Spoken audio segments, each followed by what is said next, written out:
Out front tonight, absolute evil, absolute stupidity. Those are the exact words of Ukraine's President Volodymyr Zelensky after a cultural center outside Kharkiv was destroyed by a Russian missile. You can see the strike right there. It's a cultural center and fireball that then follows, debris raining down. Ukrainians who were driving by at the time of the strike later seen running for their lives as the cloud of black smoke rises behind them. And today's attack coming as Ukraine's forces have been successful overall in pushing Russian forces back, specifically from Kharkiv. And tonight we have dramatic new body cam footage that shows the fierce fight taking place outside what is the second biggest city in Ukraine.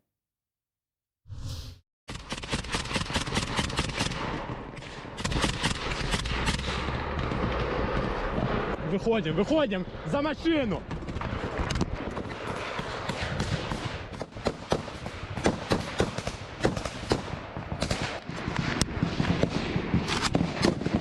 Тюрьма, сука, сюда иди, блядь! Сюда, блядь!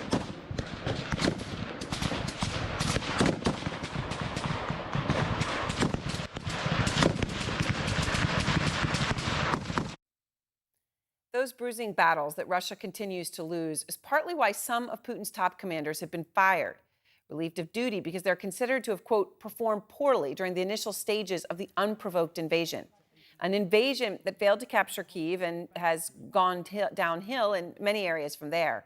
Anti-war protests becoming more fearless, although the United States still says tonight that the U.S. does not believe public opinion in Russia will persuade Putin to end his invasion, even when the criticism is from a former Russian colonel.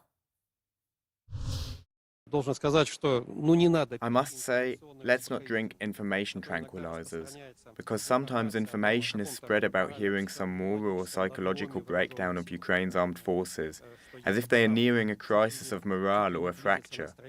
None of this is close to reality. Now, that colonel said all those things on Russian state television. It was shocking, but then backtracked and said any talk of a Ukrainian counterattack is a, quote, big exaggeration. Getting right back into the fold. Nick Payton-Walsh is out front. He is live in Kharkiv tonight. And Nick, what is the latest on the ground there? Yeah, certainly interesting news today about the Azovstal steel plant in Mariupol, which Russia claims it has now completed the liberation of. Obviously, that's their ridiculous term for its essential destruction and the persecution of those therein. At the same time, Ukraine says it's given the order to stop that plant's defense. So possibly that ongoing heroic, frankly, defiant stance of Ukrainian forces in that port city may be coming to an end. Around the country, in the east, around Donbass and Luhansk, we are seeing possible, slight, incremental Russian advances, and Ukraine pushing Russian forces back around here, the second largest city of Kharkiv. But still, as Russia retreats, extraordinary destruction often unleashed in its wake, as we saw just outside the city over the last 2 days. Putin would choke the light and life out of here. We are driving into the smoke of an incendiary munitions attack, we're told here, against this civilian village. Homes, fields, even the air itself torched. Vera says she saw it falling from the sky and her neighbour hit. Летели фосфорные какие-то, вот эти яркие такие искры. Но это ж пожар, а до этого бомбу пустили сюда, вон. Взорвалось и 3 дома, считай. The incendiary munition, which burns hot through everything in its path, came after heavy, normal shelling, which makes you question, like so much here, exactly why Russia needed to heap fire on top of heavy explosive. It hit just 10 minutes ago, this man says, pointing the way. 10 минут назад. Some left bewildered, others in the first moments of shock. Valentina is very matter-of-fact as she describes what happened to Victor in her neighbour's house. Зрив, ось був зрив, дим кругом валить. Він поліз на горище подивитися, чи дом не горить.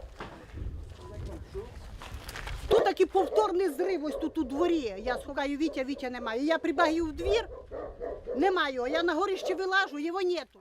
She shows us the courtyard where a dead man lies, a large hole in his chest, an ear torn off.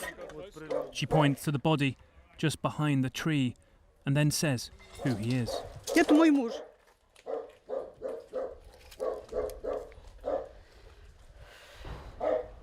Victor had rushed to check on their neighbour's home.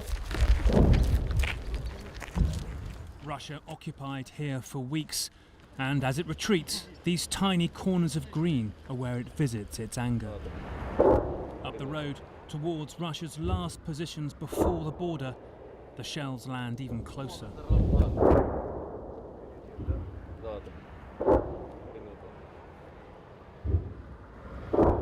Natalia's husband died in shelling weeks ago, and her house is, like almost everything here, ruined. Пережили уже все, больше сил нет и терпения. После того, как мужа ударило осколком, сами понимаете, как это тяжело.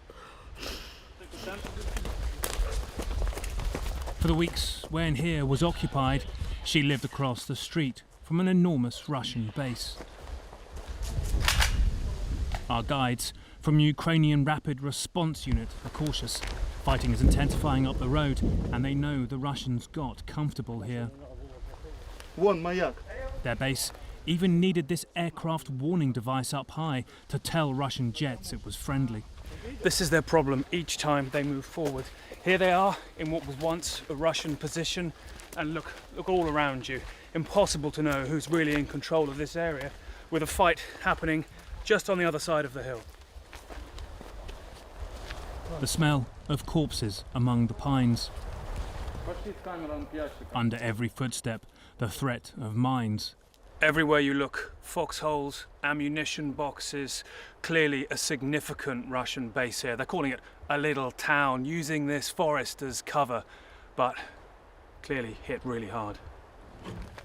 The tomb of the unknown Russian soldiers, this says. Ghoulish relics here, where it once buzzed with the brutish, clumsy task of besieging a city. Smouldering in the trees here, but swallowed in their tall silence. It's important to remember, Erin, as we hear the story around Ukraine talk more about the stalemate here, about the tiny gains made, about how possibly Ukraine will essentially, through better NATO weaponry, maybe begin to feel it's coming out on top. None of that reduces the kind of damage that we're seeing Russia do in its retreat when it feels it's losing, when it feels frustrated. Even here in Kharkiv, that's been breathing so much more easily over the past weeks. Each night we hear heavy explosions in the distance, just now, in fact, and that is essentially, people fear here, Moscow is going to do, even if it loses, cause as much damage as it possibly can to ordinary life here, Erin. Yeah. All right. Thank you very much, Nick, with that incredible report. And I want to go now to retired Army Lieutenant General Mark Hertling, the former commanding general of Europe and the 7th Army. So, General, when you see Nick's piece and this utter destruction, Russia attacked with phosphorus on top of shelling. And as they leave, I mean, we saw places where they would put mines underneath the carpet in people's homes so that they could try to kill innocent people when they return, right? I mean, it's a scorched earth retreat. And some areas, you heard Nick say, it's impossible now to even tell who's in control with this back and forth. What is happening here as you see it? What you're seeing, Erin, is an attempt by Russia to expand the area that they hold in the Donbass. And truthfully, it's failing. They will come out of there. They will conduct reconnaissance in force. Maneuver elements will try and go forward, but they then find themselves being attacked by Ukraine. This is a scene from 1916 in the Western Front. Nick used the word stalemate. It is less than that because there is maneuver attempts on both sides. The Russians come forward. They try and occupy a bit of land. The Ukrainian forces, which don't have the mobility as the Russians do, will attack them, and then the Russians will withdraw. And then it's relegated to an artillery duel back and forth. That's what we're seeing. And we're seeing, by all accounts, that Russia is suffering quite a bit of casualties and quite a bit of equipment damage. So this is really boiling down to a war of attrition, which many of us predicted weeks ago, between the two forces. And in my view, Ukraine has the upper hands. They have the better weapons, and they're going up against a force with low morale and the inability to maneuver outside of the Donbass area.